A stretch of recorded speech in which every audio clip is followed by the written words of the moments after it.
viajantes da vida, seja bem-vindo, seja bem-vinda, você que está conosco aqui no Mediunidade em Foco, sempre para reflexões.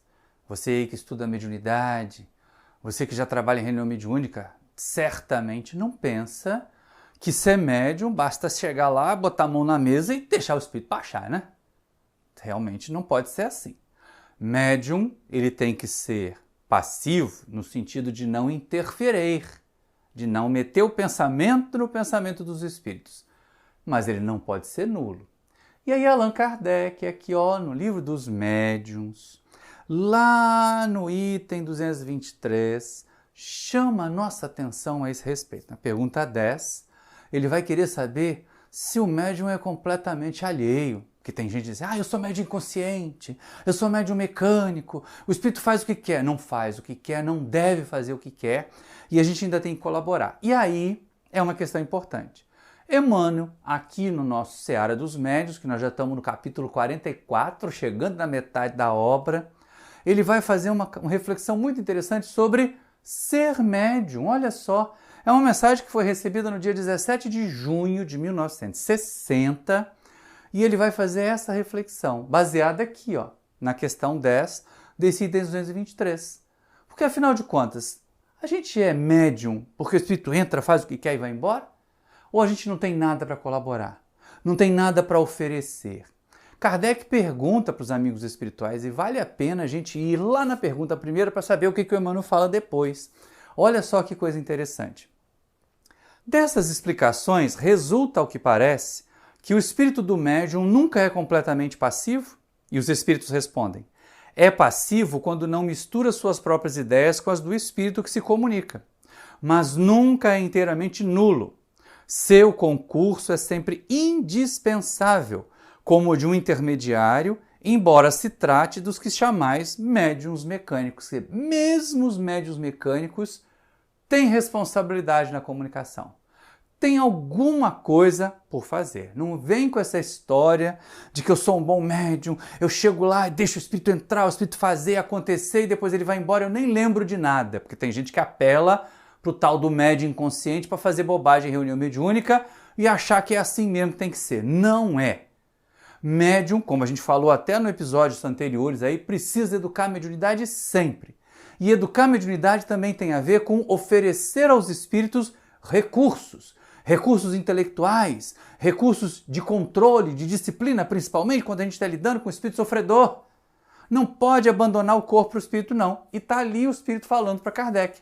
Ser passivo não significa, no caso ali, o passivo do inconsciente ou do mecânico, vamos pensar assim, né? Porque o médium consciente, ele tem mais controle, ele pode ter mais controle, se ele não ficar dando chilique mediúnico por aí. Mas o médium sonambúlico e o médium de efeitos físicos supostamente não teria muita interferência, mas tem. Tem porque ele precisa, por um lado, não misturar os seus pensamentos, está cheio de gente colocando as próprias ideias nas mensagens, dizendo que foram os espíritos.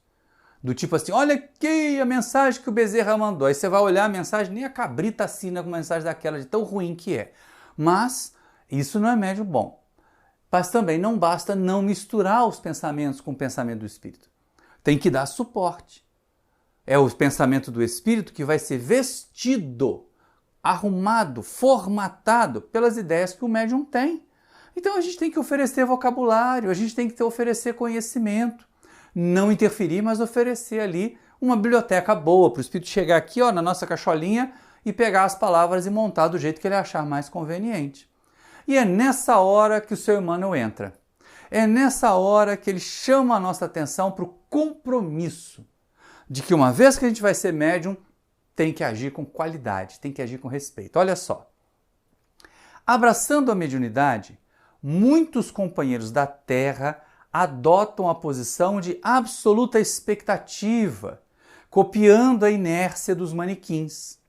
Concentram-se mentalmente e aguardam, imóveis, nulificados, a manifestação dos espíritos superiores, esquecendo-se de que o verdadeiro servidor assume sempre a iniciativa da gentileza na mais comezinha atividade doméstica. Tá vendo? O Emmanuel usa até o termo nulificado ali, que tem a ver com a questão da nulidade que o médium não pode ter. E ele chama a atenção, ó, não é sentar, ficar esperando, agora vem meu guia, vem meu guia, vem meu guia. Você não fez nada, você não estudou, você não está praticando bem, como é que o guia vai vir? Não encontra nem espaço para sintonizar com a gente. Então, ó, fica ali a chamada. E, de novo, o verdadeiro servidor assume iniciativa. Então, ó, ponto de partida, estudar bastante, se disciplinar bastante, se conhecer bastante. Porque quando a gente se conhece, a gente sabe, para não interferir, para não meter o nosso bedelho, os nossos pensamentos na mensagem que o Espírito está querendo transmitir. Do contrário, a gente acaba ficando ali bem carente, como um médium meia boca, né? Mas olha só que interessante. Para entender isso, e esse é um negócio bacana, o Emmanuel só faltou falar assim, quer que eu desenhe? Ele pega vários exemplos do dia a dia, vários exemplos do mundo material mesmo. E aí traz para nós o seguinte, olha, o auxiliar, porque o médium não é um auxiliar dos espíritos, principalmente dos espíritos superiores, e ele é um auxiliar dos espíritos superiores no socorro aos espíritos inferiores? Pois é.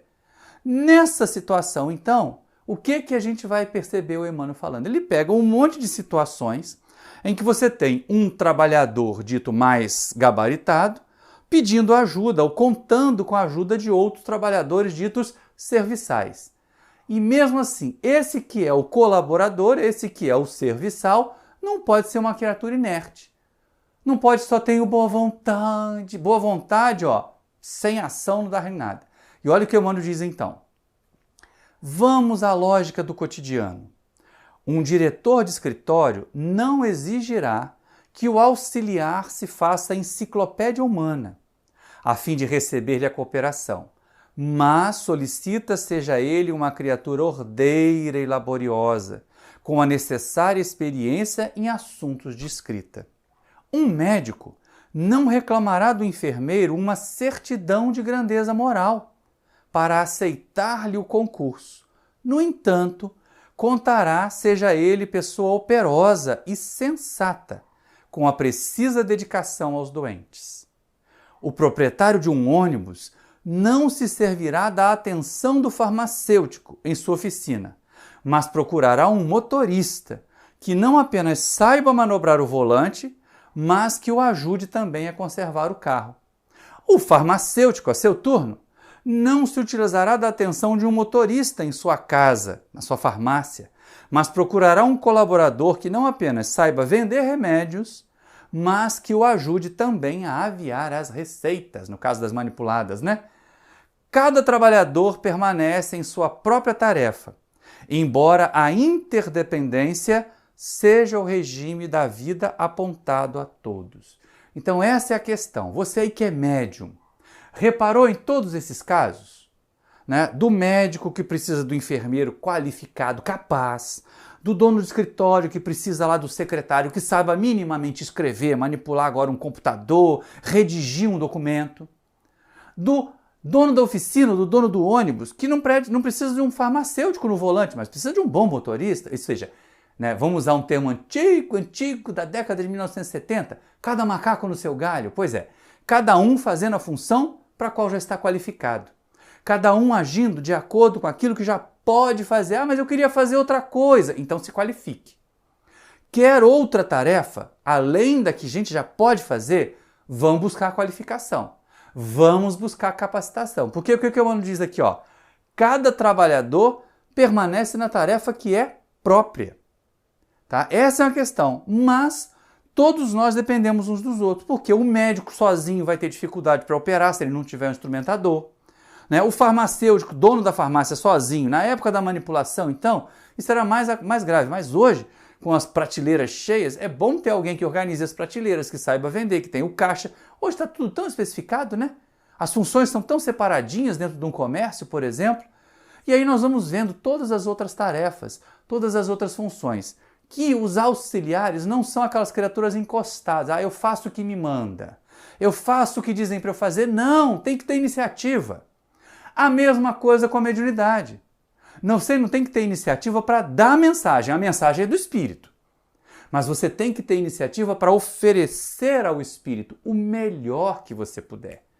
A mais perfeita instrumentação O conhecimento, a disciplina, o equilíbrio, a preparação. Sim, a preparação. Essa história de vir correndo do trabalho, sair de uma outra reunião e entrei na reunião mediúnica, não costuma dar muito certo.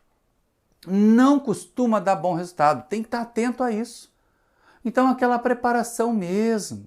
Outro dia mesmo, estava conversando com uma companheira e ela estava muito preocupada, porque a dirigente da reunião mediúnica da qual ela participava, que era num determinado dia, na véspera, em vez de ficar lá tranquila, se preparando, fazendo reflexões, ia para as chopadas da vida.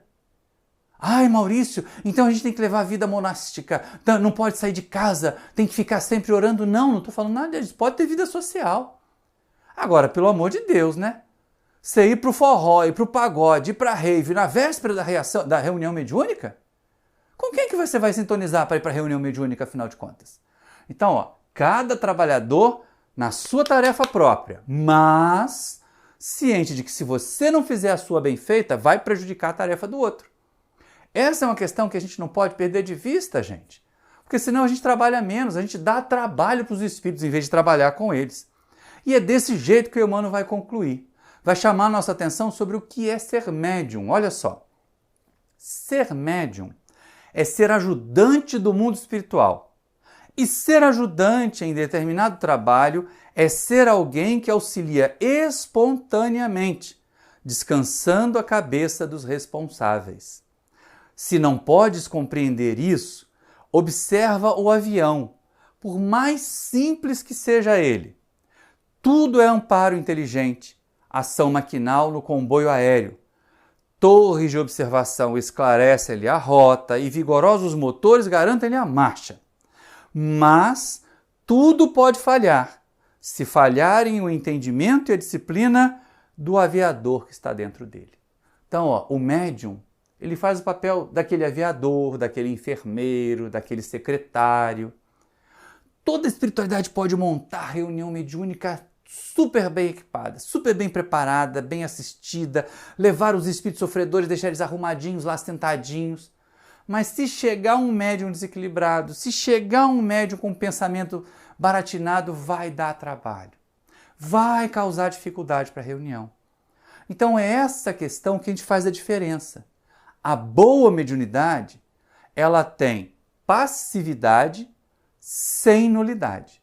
O que eu estou querendo dizer com isso? O que os espíritos disseram para Kardec aqui? O que o Emmanuel disse aqui? Que nós vamos ser o mais fiéis possíveis às comunicações, ao pensamento dos espíritos. Isso é passividade. Não vamos interferir, porque de vez em quando tem, eu não estou gostando muito da fulana, então meu guia vai dar uma mensagem que ela está obsidiada. De vez em quando tem isso. Parece filme de faroeste da década de 1940. Quem sacava primeiro, né, acabava deixando o outro baleado lá e ganhava. Hoje em dia a gente vê algumas pessoas sacando o rótulo de obsidiado. Você está obsidiado! Você está obsidiado! Para que aquela fala da outra pessoa, para que o trabalho da outra pessoa seja desmerecido. E a opinião da outra pessoa sobre os nossos erros não seja contabilizada, não é verdade? Porque quem fica com o rótulo de obsidiado na testa, normalmente as pessoas olham meio de esguelha. E aí vem a observação. Ser passivo, quer dizer, não interfira, não mete o bedelho na mensagem que vai ser transmitida, mas não ser nulo. E aí, o que vem para o não ser nulo? Se prepare adequadamente. Algumas horas antes da reunião, tenta descansar, tenta ler páginas edificantes, tenta entrar em sintonia com o seu benfeitor espiritual. Não é trazer a reunião para dentro de casa, não. Mas é se harmonizar em casa para poder chegar na reunião e trabalhar bem. Preparação. Preparação de longo curso. Estudar. Nenhum de nós, eu estou com 40 anos de trabalho mediúnico quase. Nenhum de nós tem o direito de dizer assim, já aprendi, já estudei tudo sobre mediunidade. Não estudou. E se estudou, está na hora de reestudar. Olha, eu fui revisar 2 livros muito importantes na minha primeira formação, lá na década de 80.